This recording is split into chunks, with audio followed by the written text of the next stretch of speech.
जय हिंद दोस्तों। तो दोस्तों स्वागत है आपका फिर से आज के इस नए वीडियो में। और दोस्तों आज का वीडियो आपके डिमांड के ऊपर है, क्योंकि बहुत सारे भाई बोल रहे थे कि भैया जो है आपने जनरल नॉलेज के कौन से टॉपिक इंपॉर्टेंट है वो बता दीजिए, और उसके अलावा बोला था कि जनरल साइंस की भी बता दीजिएगा। तो मैंने आपको जनरल नॉलेज के इंपॉर्टेंट टॉपिक तो बता ही दिया हूँ, लेकिन जनरल साइंस के आज इस वीडियो में बताने वाला हूँ। तो दोस्तों वीडियो में आप लास्ट तक बने रहिएगा, आपको सारा कुछ समझ में आ जाएगा कि आपको जनरल साइंस में पढ़ना है तो क्या पढ़ना है, और कौन कौन से टॉपिक जो है इंपॉर्टेंट है जीएस में, और इसके अलावा जो है कौन कौन से टॉपिक से ज़्यादातर क्वेश्चन बनने की संभावना है। तो वही टॉपिकों को मैंने यहाँ पर लिया है, तो आप देखिएगा ध्यान से। तो दोस्तों मैं बता दूं कि आपका सामान्य विज्ञान में क्या क्या रहता है। फिजिक्स रहता है, केमिस्ट्री रहता है और बायोलॉजी रहता है, जिसमें फिजिक्स से 5 क्वेश्चन बनने की संभावना रहती है। कभी कभी 6 से 7 भी बन जाते हैं, लेकिन दोस्तों फिजिक्स से ज़्यादा क्वेश्चन बनते हैं आपके, और केमिस्ट्री से भी 5 क्वेश्चन बनने की संभावना रहती है, और बायोलॉजी से भी 5 क्वेश्चन बनने की संभावना रहती है। इस प्रकार से टोटल ओवरऑल आपके 15 क्वेश्चन हो जाते हैं। तो यहाँ पर हम दोस्तों सबसे पहले फिजिक्स के इंपॉर्टेंट टॉपिक जो है, और ज़्यादातर जो टॉपिक इंपॉर्टेंट है उनको मैंने यहाँ पर लिया है। तो एक एक टॉपिक पर बात करेंगे। और मैं बता दूं कि ये जो पीडीएफ है, ये वाला पीडीएफ आपको टेलीग्राम चैनल पर मिल जाएगा, जिसका डिस्क्रिप्शन में टेलीग्राम चैनल का लिंक है, वहाँ पर जुड़ जाना, आपको ये पीडीएफ वहाँ पर मिल जाएगा। या फिर आप इसे स्क्रीनशॉट लेकर के अपने एक कॉपी में नोट कर लेना अपने सिलेबस को, और अपने जहाँ पर भी आप स्टडी करते हैं उस टेबल पर चिपका दीजिएगा, क्योंकि 24 घंटे वो आपके सामने रहेगा। तो आप दोस्तों उसे जरूर कंप्लीट करेंगे, है ना।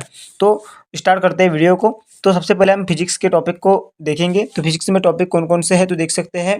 फिजिक्स में आपको टॉपिक पढ़ना है तो वो है भौतिक राशियाँ, एसआई मात्रक, 10 की घात, ऊर्जा का रूपांतरण, मतलब जैसे विद्युत ऊर्जा को यांत्रिक ऊर्जा में बदलना कौन करता है, ये सब क्वेश्चन आएंगे इसमें। और इसके अलावा विभिन्न यंत्र और उनका उपयोग, जैसे सिस्मोग्राफ का उपयोग क्यों किया जाता है, भूकंप की तीव्रता नापने के लिए किया जाता है। तो इस प्रकार से यंत्र और उनके उपयोग, है ना।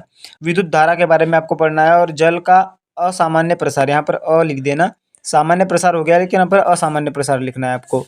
इसके बाद है आपको उष्मा से भी क्वेश्चन आपके बनेंगे, ध्वनि तरंग से क्वेश्चन बनेंगे, तरंग से भी बनेंगे, मानव नेत्र से बनेंगे, और इंद्रधनुष का बनना, इससे भी क्वेश्चन बनेंगे, ठीक है।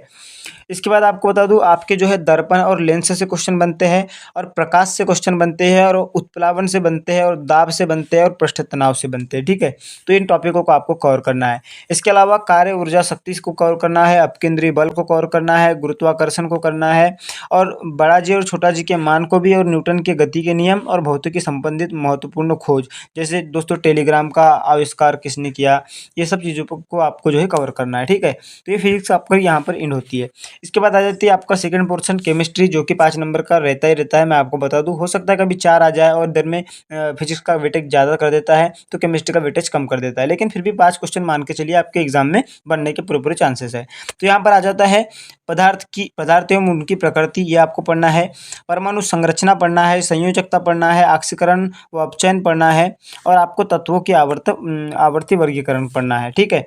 इसके बाद केमिस्ट्री के और कुछ टॉपिक है, वो है हाइड्रोजन और उनके यौगिक। उसके अलावा अम्ल, क्षार और लवण आपको पढ़ना है, जिससे क्वेश्चन बनते ही बनते हैं। और उसके अलावा कार्बन और उनका उपयोग, उसके उपयोग, ये आपको पढ़ना है। उसके बाद आपका पीएच स्केल, मतलब पीएच मान जो भी है वो पढ़ना है, और उसके अलावा आपको विलियन पढ़ना है।